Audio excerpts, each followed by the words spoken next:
UCLA students are bedded in and preparing for anything. They have no trust in the university administration or police after a mob attacked the pro-Palestinian demonstrators' encampment in the early hours of Wednesday. Witnesses said members of the group were carrying weapons and were allowed to run riot. The life-threatening assault we faced last night is nothing less than a horrifying, despicable act of terror. Law enforcement simply stood at the edge of the lawn and refused to budge as we screamed for their help. It was hours before police finally intervened and none of the outsiders were arrested, but now there's a heavy police presence on campus. Students have been ordered to dismantle their encampment or face arrest, but they say they won't let the police do what the attackers failed to do. So yesterday we sent the Proud Boys on the run, and today the University of California decides to stick its cops on its students. Are we going to stand for that?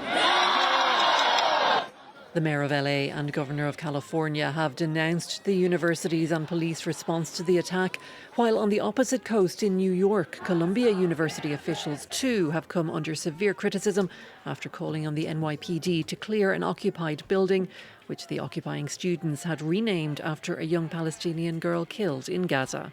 Columbia's surreal response to the protesters' non-violent takeover of Hinds Hall turned our campus into a war zone. The university called the NYPD to storm campus with militarized police.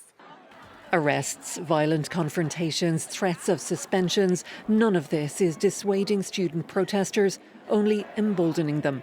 More and more across the US are joining the movement in a show of solidarity with Gazans to call for a ceasefire and to demand their universities divest from companies linked to Israel.